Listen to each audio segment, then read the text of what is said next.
intended to. All right, what's going on, everybody? Welcome to the next review in our journey through Elton John series. We got Nick from Townsend 505, Scott, Scrap Dog Scott himself. How are you guys doing tonight? Doing Doing really good, doing good. Ready to go through this album here. All right, yep. As Scott just shared his record, we're reviewing Honky Chateau from Reginald Dwight, otherwise known as Elton John. All right. Nick, do you have any Background information. So, from what I was able to research, this album was released January 8th of 1972. Big difference between this and the last album is that they moved studios. While the last records were being recorded in the UK, this album was actually being recorded in France, actually. So, moved studios. They moved to 18th century Chateau. That's where they recorded, which was an hour northwest of Paris. So very different from what they were doing before. The recording took them like most of the recording took them 4 consecutive days to finish this album. So it didn't take them much long to record this either. And of course, there were 2 singles off this album. Honky Cat, and of course the big song that we all know, Rocket Man. Well, let's talk about all the songs on this album. The first is one of the 2 hit singles from this album, and that is Honky Cat. Yeah, this is an incredible way to open up an album. I thought this was a fantastic way to just introduce the album. It just sets the tone perfectly as like the singer-songwriter record, as Scott would mention. This album reminds me of Jim Croce. Artist that this reminds me the most. And I think he does it the best on this album. This is like the closest he gets to sounding like Jim Croce. But yeah, this is a very catchy song.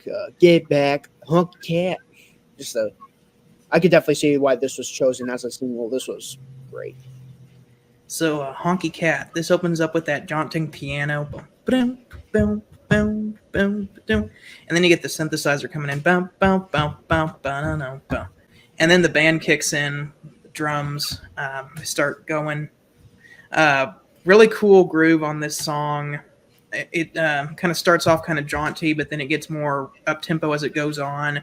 I love the horn section on this song. Really adds a lot because they talk about like New Orleans halfway through, and that kind of makes you feel kind of like you're in New Orleans. And then I love the end where he's just kind of going crazy on the electric piano and playing just whatever he wants to on the piano, going like absolutely insane here at the end, and kind of ad-libbing like get back, honky cat, get back, woo, ba ba ba ba da da da, ba ba ba ba da da da, and they just kind of go into this extended jam at the end, and it's just such a fun song. Great way to open the album. Yeah, we're 3 for 3. This song is awesome. Great piano playing. I love the horns on this track.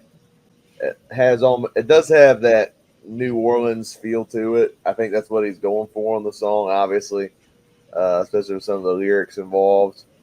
Really catchy chorus. I can see why it was a hit single, and this song made my top 3. It is awesome. Yeah. Get back, Honky Cat. Better get back to the woods. Then we go from Honky Cat. The next song on the album is Mellow. This is a very pleasant song on the album. I thought, wow, we got like this up-tempo pop rock song, and then we have this very chillax, mellow song. I mean, it says it in the title. It's very mellow, and I think it's really nice. Ooh, they get the mellow. Ooh, they get the mellow. Very pleasant. I'm a big fan of this song. It's really good. This song is a great follow-up to Honky Cat. It is a lot more, as the title would imply, mellow than Honky Cat. but Bernie really paints a picture of like it being almost frozen outside and you're snowed in with the one you love, and you're just like going to be there for the next few days, and you're like, I'm just going to enjoy being here with the one I love. And the music complements that very well, especially the there's a solo here that's done on an electric violin, which is something I didn't even know was a thing until I listened to this song. It's played by Jean-Luc Ponty, which is what it says here on the back of the album. It even shows it with the electric violin there. But it's a very distinct sound. I don't really know how to describe it other than just odd, but it works so well for this song. And yeah, just a lovely little ballad here. Yeah, this is a great ballad on the album. I like the "Oh, maybe mellow," and mellow is a good way to describe this song, like you guys have already said. Uh, Great piano playing. I don't really have much more to add. That's kind of the joy of being last on these streams. But it's not my. It's probably my bottom three on this album because I prefer some of the other tracks, but it's still a really pleasant song with a great melody to it. Melody? A very mellow melody. But it's pretty good. All right. This is probably going to be the most Yes. interesting Elephant song. in the room. This might be. I'm curious what the reaction is going to be on this one. Yeah. Our next song is called. Crazy, I'm going to say this on a live stream. I think I'm going to kill myself. No, don't do it, Jacob. Jacob, don't try suicide. Just keep passing through the open window. Double Queen reference. I love that. Maybe Briar might join us if I Queen. Yeah, Queen, that's Queen. two Queen references. One more, and he'll show up. Yeah, I mean, Maybe in the comments. I mean, there is a cat called Delilah in their discography, so And a cat named Hercules. yes. Yeah.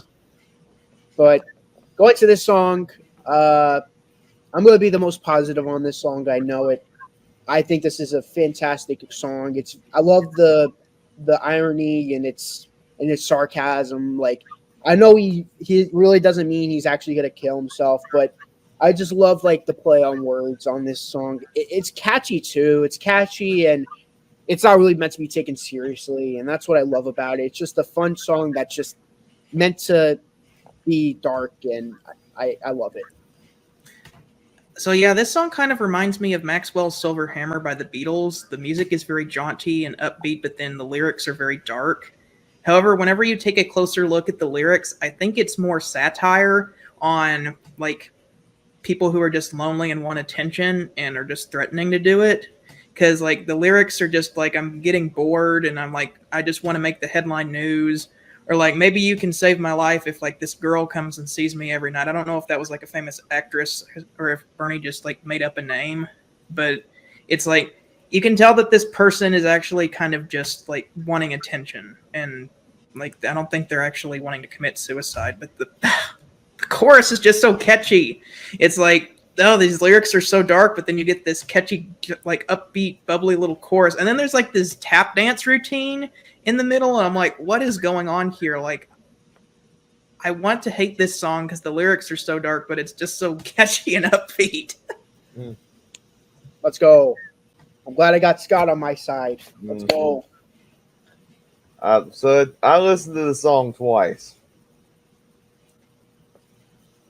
It's a weird song. Yeah. Okay.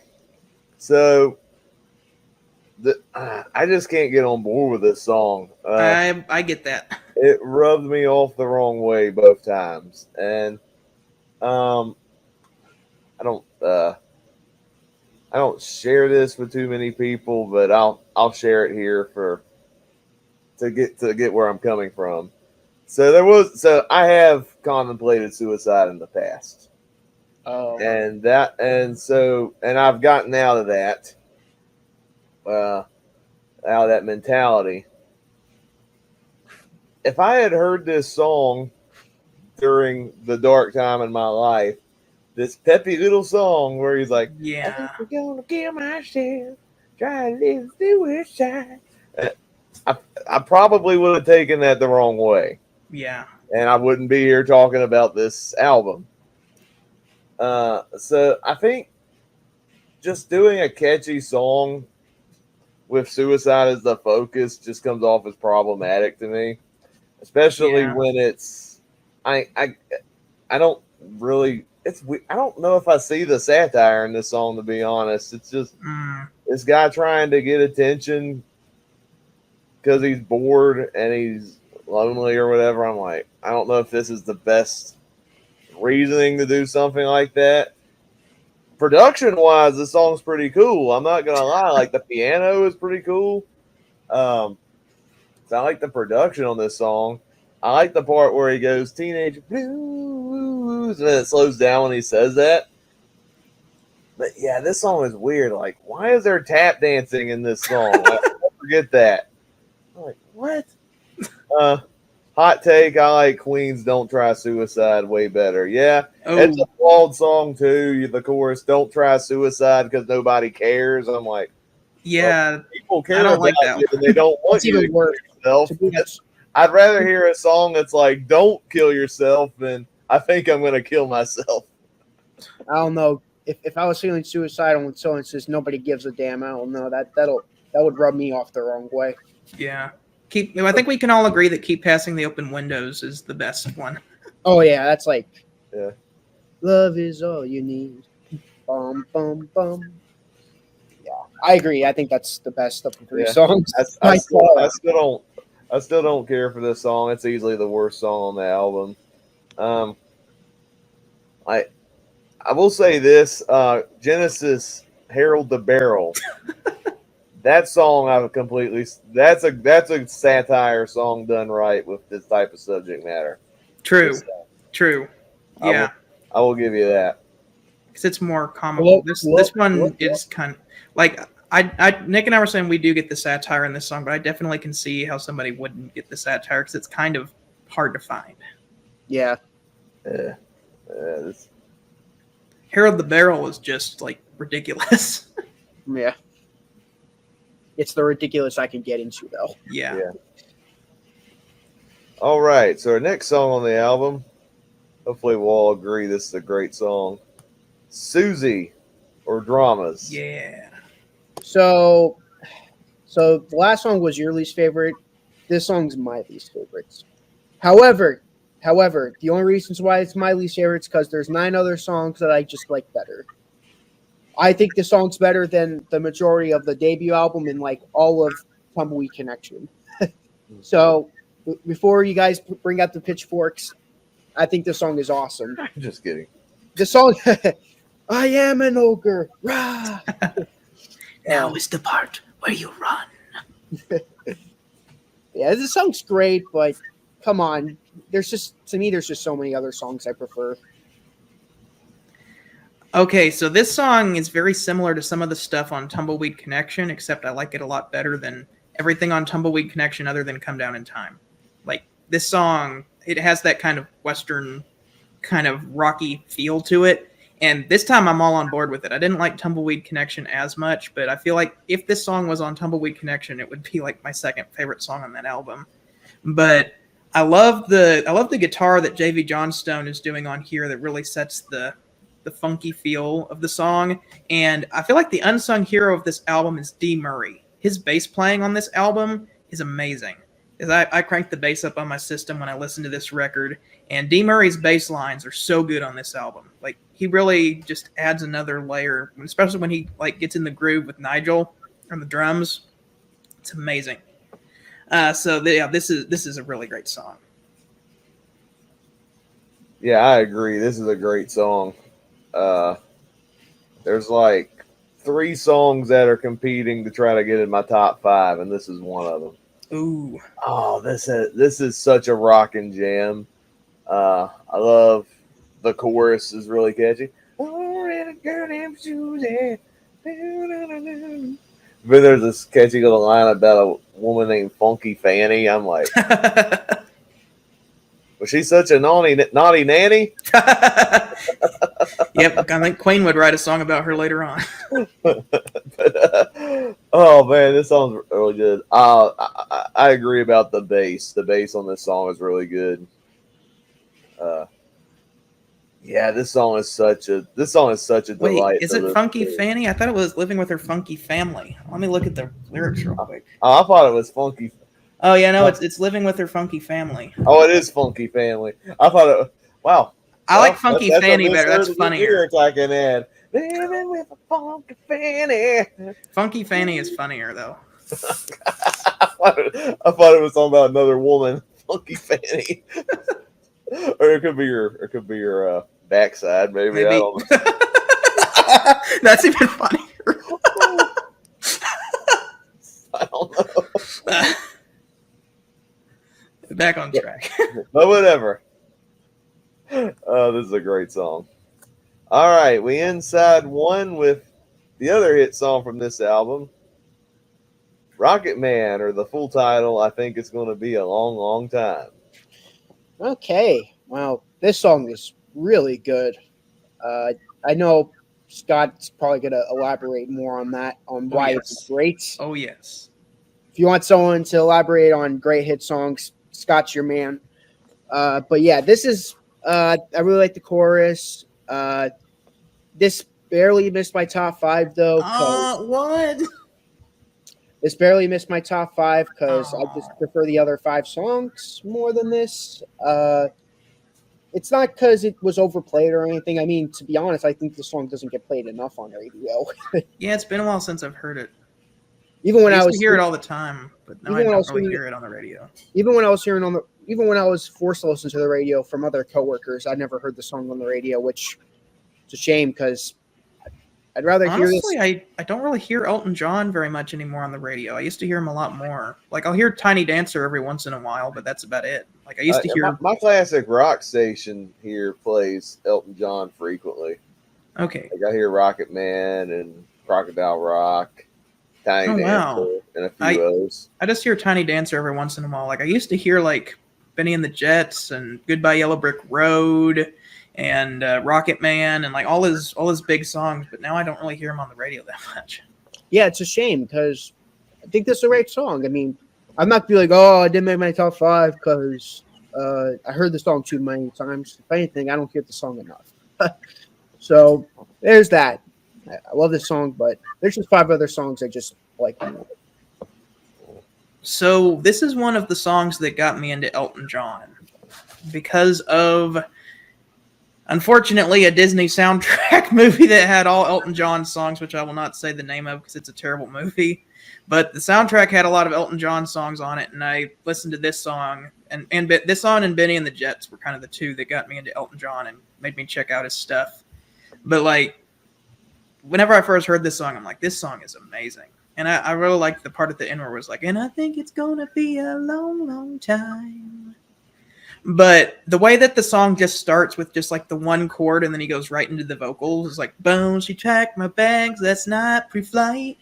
Boom, ba-da-dum-dum, boom. It's just like just him and the piano.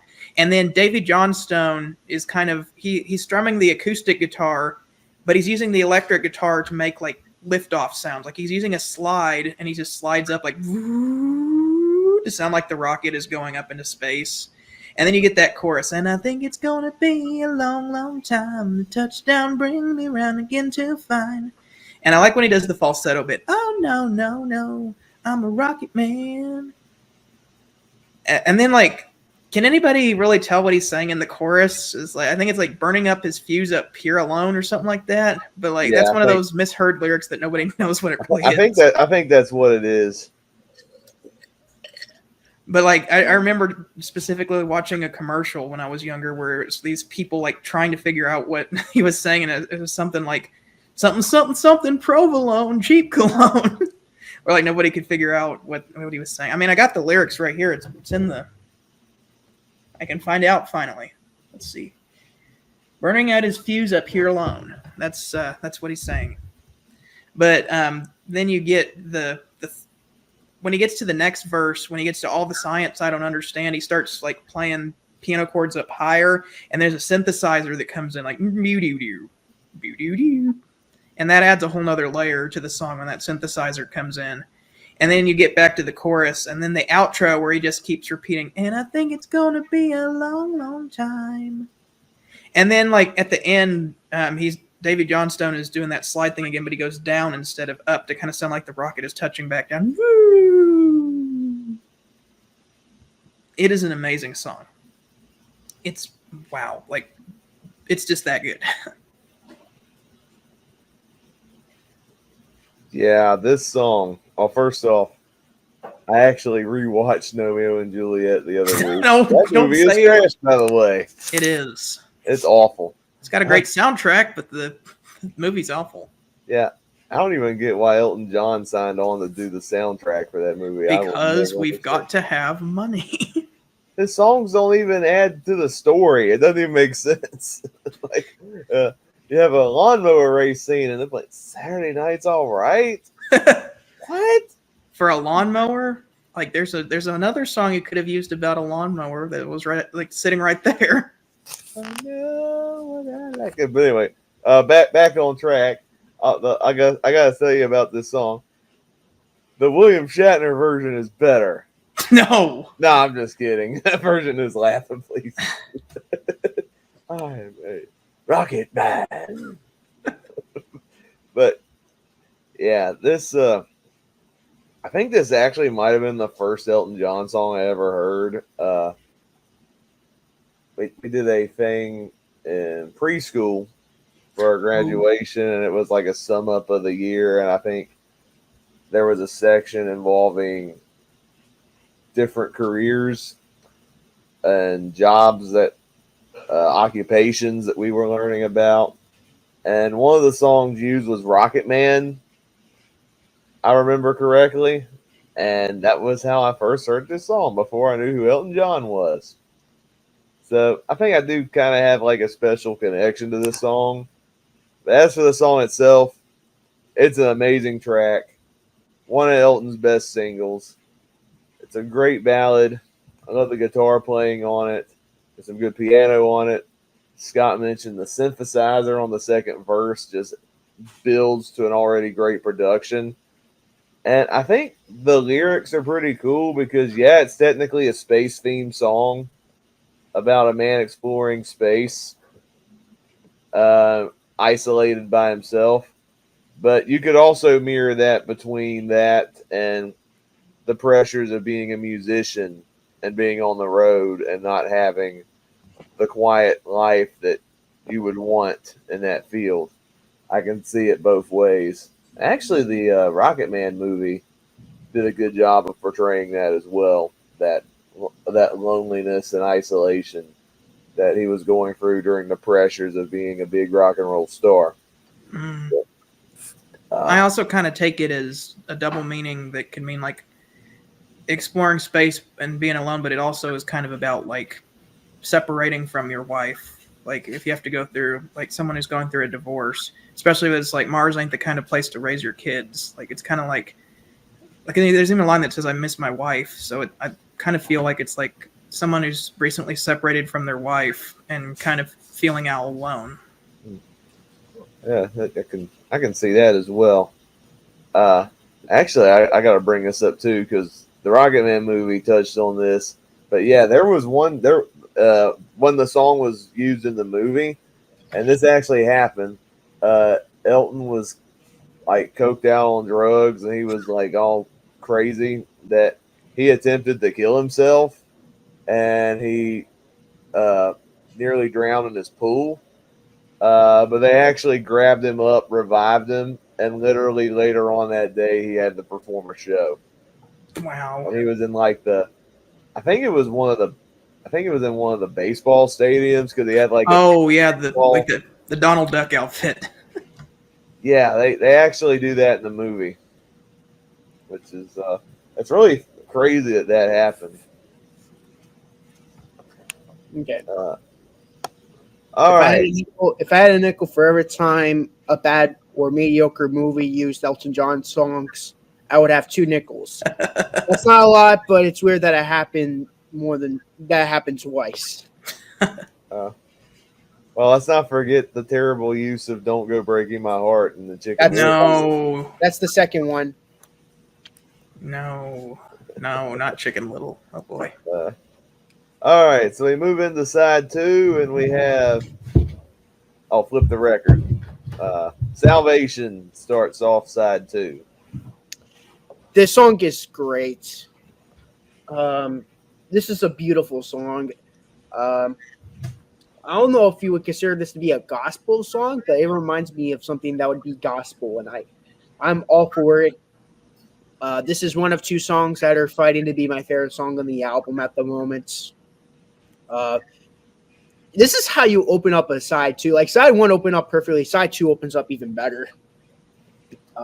Salvation. This is. I love this song. Okay, so this song is a great opener to the second side. There is definitely some gospel influence in there.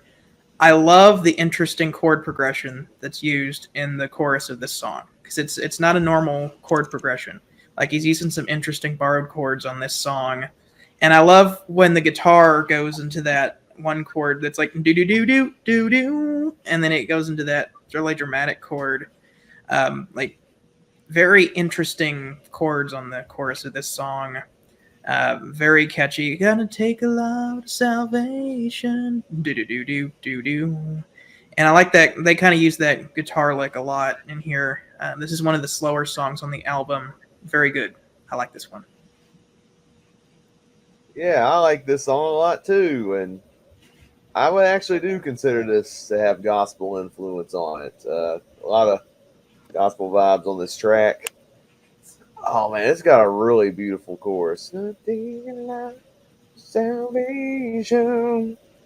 And this is again one of three songs that's competing to be in my top five. That tells you how good this album is. When you got that competition, it's not like a certain group debut album that we're gonna get to. Oh no. Where it's gonna be hard. Where it's like easy what the best songs on the album are. This one, it's like this one's competing. No.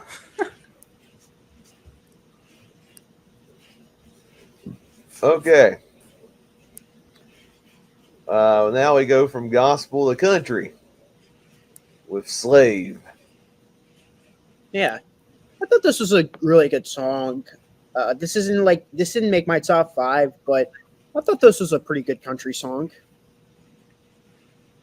I like this song. It's pretty good. I think it would probably rank lower on my list. Funny enough, a alternate version of this song was used as a B-side. I think it was the B-side of either Rocket Man or Honky Cat. Rocket Man. Rocket Man. But they had a version of this song that was kind of in a faster tempo that was used as the B-side of Rocket Man, which I think is interesting that there's two different versions, but I haven't ever really listened to that one. I like this one here on the album. It's pretty good. I like the country influence, but it's probably going to rank closer to the bottom on this one. I'm correcting myself. It was the B side of Honky Cat. Never mind. It's the B-side of Honky Cat. Sorry about that, Scott. And as for Rocket Man, the B side was Susie Dramas. Ooh, that's a good B-side. Sorry, I had to correct myself. I didn't want to lead you to the wrong direction. All right. Well, my thoughts on the song. Big country music fan. I think this is a great song. This is the other song that's competing to be in my top five. This song is really good. I think this song weirdly enough reminded me of Indian Sunset, where the lyrics reflect upon history. Indian Sunset revolved around like some of the struggles of the American Indian. Slave is about the struggle of slaves during the Civil War.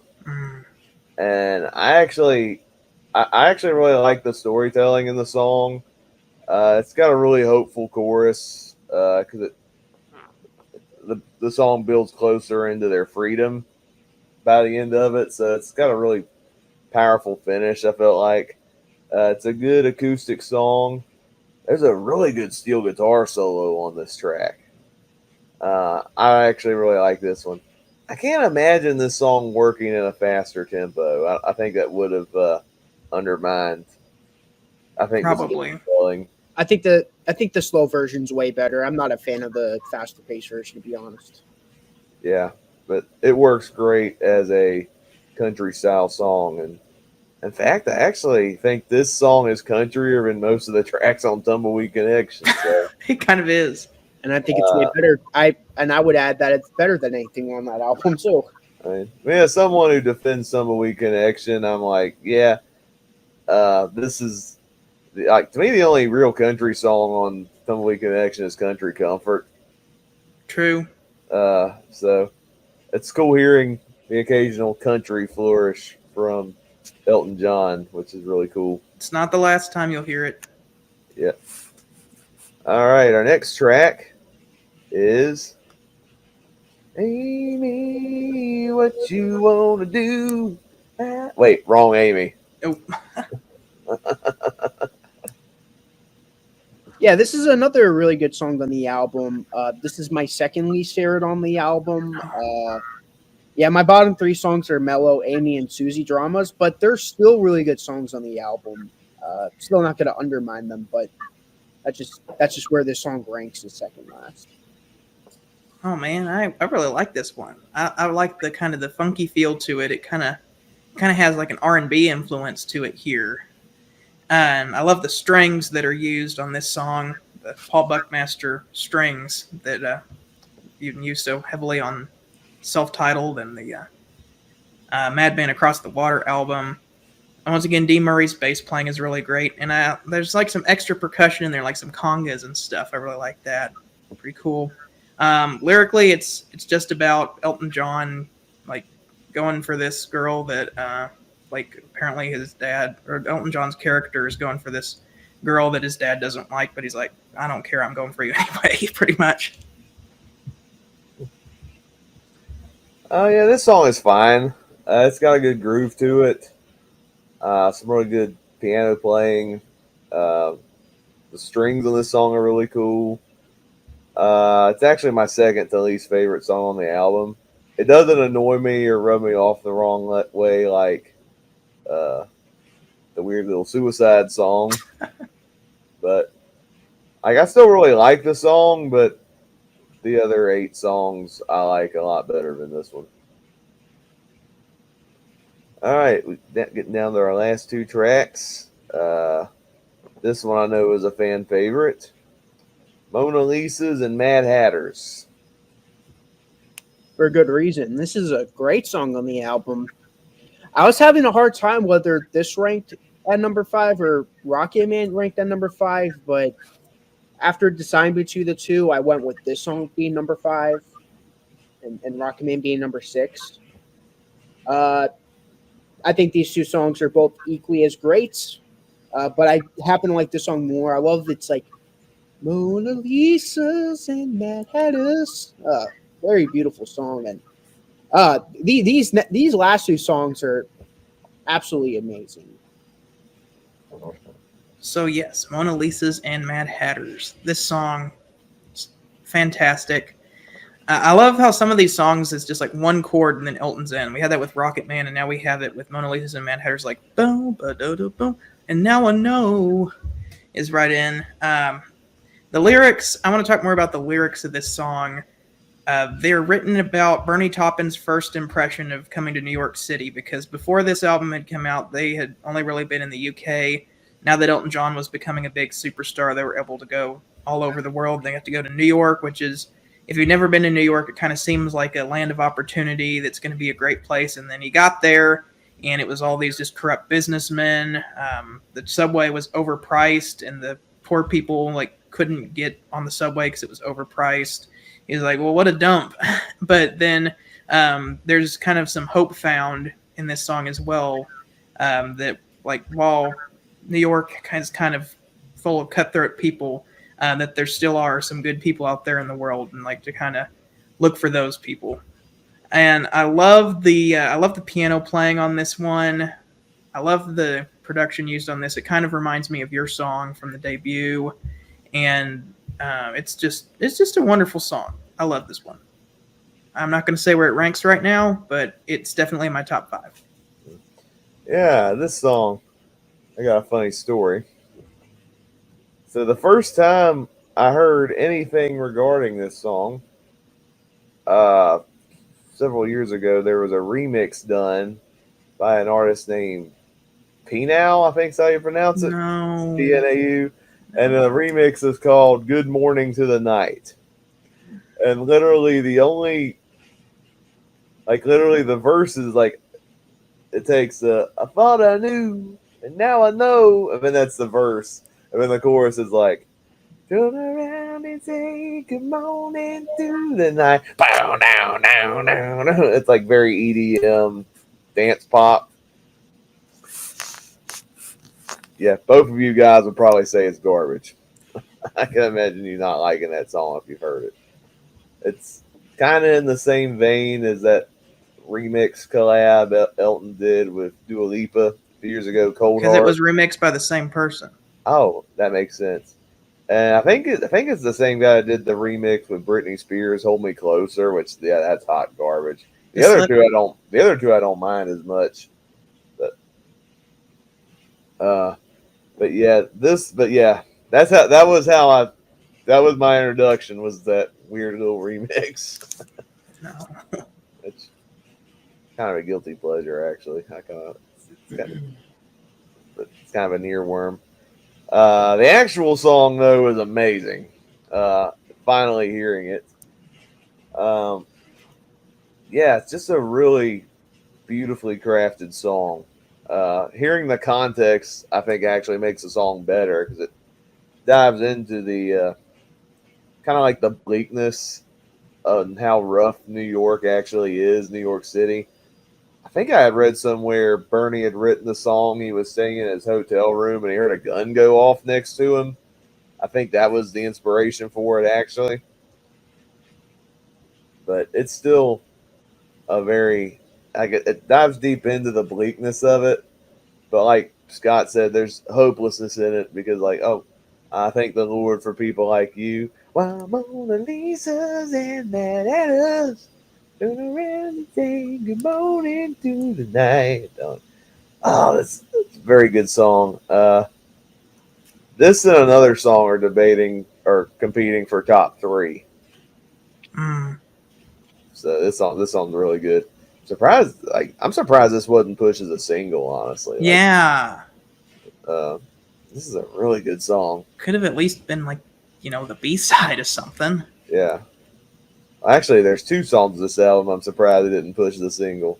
Oh yeah. The next song is that second song that I'm Mm-hmm. surprised wasn't pushed the single. That Could have is had 4 big singles from this album. Hercules. Okay. This song is awesome. From the first time I heard this, when I first heard this album years ago to now, I freaking love this song. It starts off with a ba-dum boom, ba-bum boom, ba-bum boom, ba-bum boom. And then Elton John sings like as if you're hearing him through like a radio station, which is very cool uh and then it's just one of those songs where you're just like one of those songs where you know it's gonna be great right away. Just by telling by the first like minute you're listening to, you're like, okay, this is gonna be a song that's gonna be awesome. Something tells me I'm into something good. It's kind of like that. But yeah, it's like I love it's like a I'm trying to think. It's a rockabilly style of song, which I love. I can't dig it the way she teased that old man routine up her sleeves. A cat named Hercules. Boom, ba-dum, boom, ba-dum, boom, ba-dum, boom, ba-dum. Cat named Hercules. Ah, it's just one of those songs where it's like it's 5 minutes long, but it feels a lot less than that amount of time. It's really good. I love this song. This is a great song. I love the kind of 1950s feel to it. Like Nick said, the rockabilly thing going on. It's just a fun way to close the album. You started off with Honky Cat, which is a fun way to open the album. Now you got Hercules, which is a fun way to close the album. The chorus is very great. A cat named Hercules. That'll get stuck in your head. It's just fun. That's the best way I can describe it. Yeah, this song rocks. You hear those chords that open the song. I'm like, you were mentioning Nick. You were mentioning Jim Croce earlier. The intro of this song almost feel like Bad Leroy Brown to you. A little bit, actually. Yeah, yeah, yeah. It does kind of feel that way. But the production as a whole definitely channels back to 1950s rockabilly. To me, this is the closest Elvis got to doing an Elvis song, and I love the heck out of this song. Uh, I love the chorus is really good. I love the backing vocals. Like, and then Cat Named Hercules is a really catchy little ditty that makes this such a really awesome earworm. Really good way to close out the album. Two great rockin' bookends that make this such a memorable album too, from Honky Cat to Hercules, and that really helps the score of this album a lot when you have a great opener and a really great closer. Also, it should be noted that Hercules was Elton John's stage middle name. So, Elton Hercules John. Yep. I think I've heard that before, actually. That's probably where he got the idea for the name for this song. Gotcha.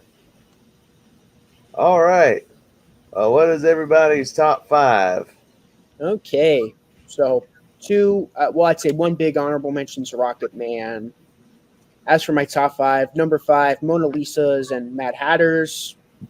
Number 4, I think I'm going to kill myself. I get where you're coming from, Jacob. I don't blame you for thinking this is the worst song on the album. I myself just happen to like it a lot.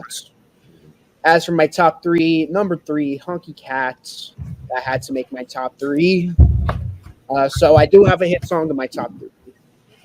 Number 2, Salvation.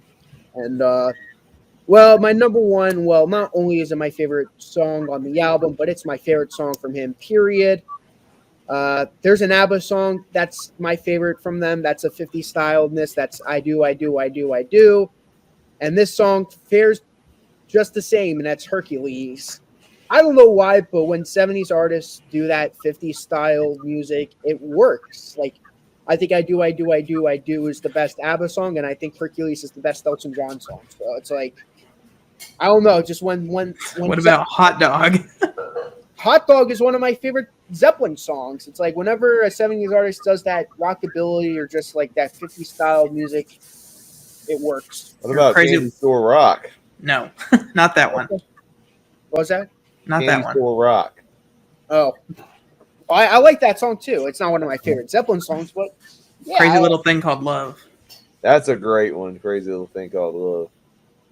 Yeah, it's just I love the song. Hercules is to me Elton John's best song. Okay, so number 5 is Salvation.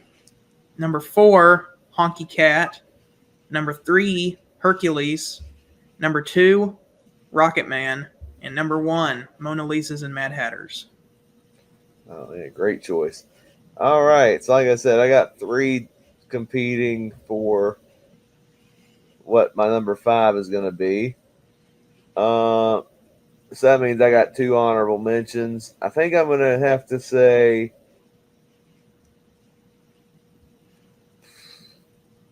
Slave and Salvation are my 2 honorable mentions. Salvation, I think, was really close. Like, I was really wanting that song to get in. So that means number 5 is going to be Susie.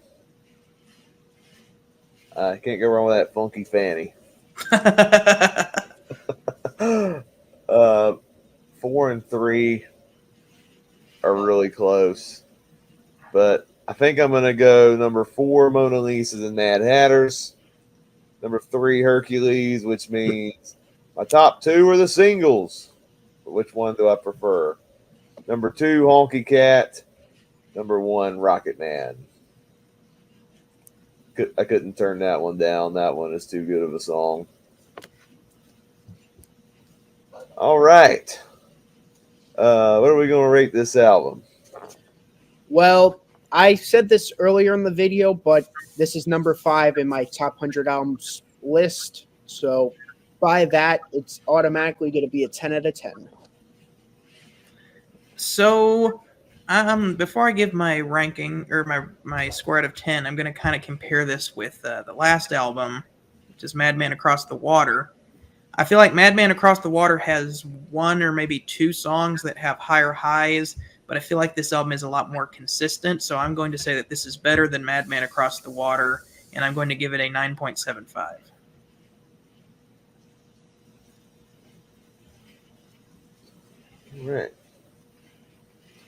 All right, so I'm going to give this album a 9 out of 10. I'm just cutting to the chase. The only reason why it's getting a 9 is because I think I'm going to kill myself, rub me off the wrong way. So that knocked it down a bit. The other 9 songs are amazing, though. It's currently my second favorite Elton John album behind the self-titled. This one, I really wanted to give it a 10, though, but I could not give it a 10 for that one song that just rubbed me off so bad. But thankfully, it was not like, Led Zeppelin 3, where Hats Off to Roy Harper was so awful of a closer that I had to knock it down like 2 points for that. Yeah. But, yeah, it's still a really good album.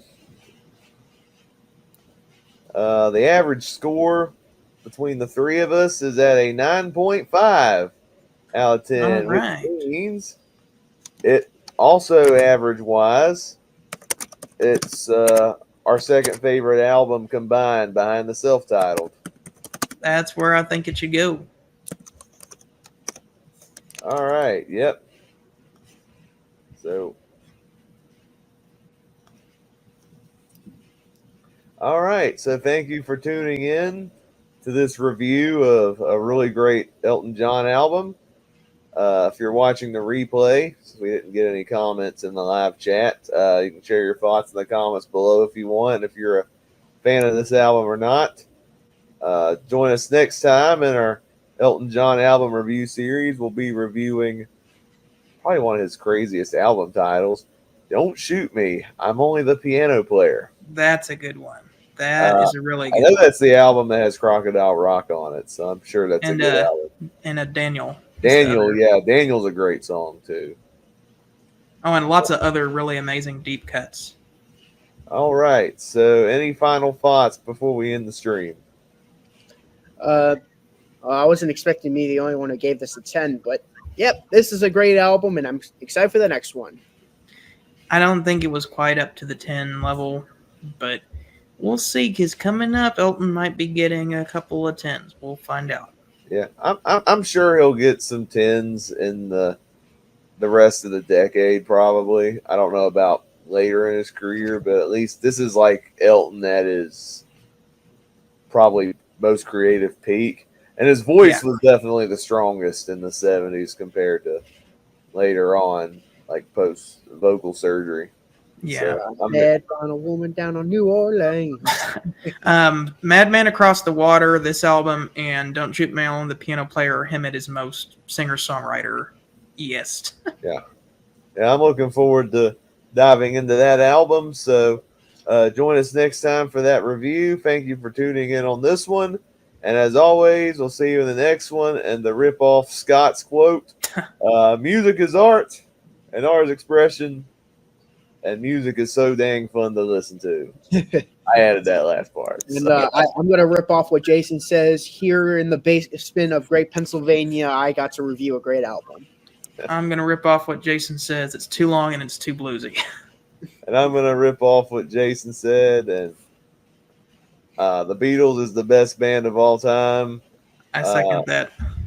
So, all right. Good night, everybody.